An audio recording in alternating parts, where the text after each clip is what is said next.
Anaking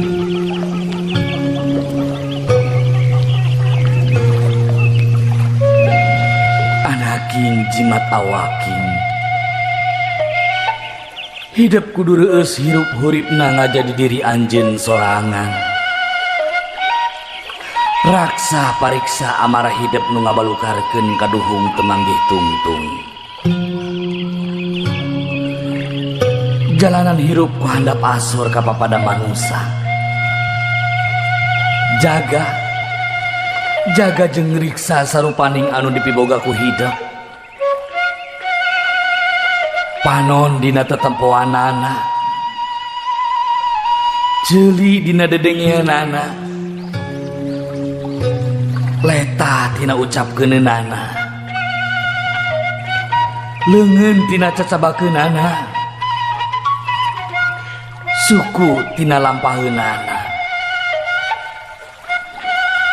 Jaga riksa lengkah paripolah tinu hal anu matak raheuk kana manah batur. Ngarah hidup hirup loba dulur, akur jeung salambur.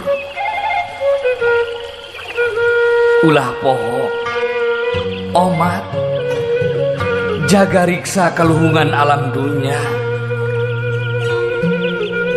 Da Gusti anu Maha Suci nyiptakeun alam dunya teh pikeun giropea istuning keur hirup hurip hidup jeung papada umatna. Anaking jimat awaking hidup sing sadar ngajalanan hirup hurip di alam dunya teh teu gampang. Hidup moal salawasna ngajalanan datarna hirup tangtu bakal nincak kana tanjakan jeung pudunan. Omat hidup ulah kufur, salawasna eling kanu Maha Agung, nyembah kanu Maha Kawasa. Turutkeun papagon ageman, jalankeun pituduh karuhun urang. Anaking jimat awaking dina unggal renghapna nu jadi indung bapa kaluar doa anu mustajab.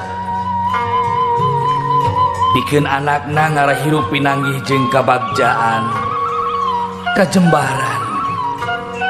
Pikeun pibekeleun dina enggoning ngajalanan hirup sagara kahirupan di alam dunya.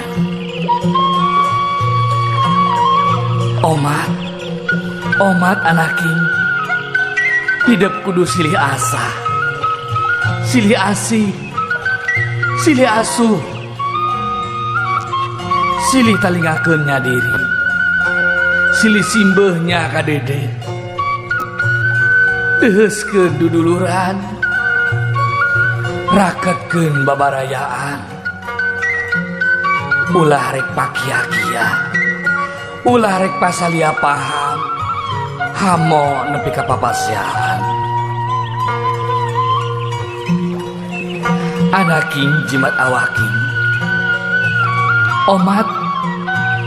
omat ieu pepeujeuh keur hirup hidup salawasna.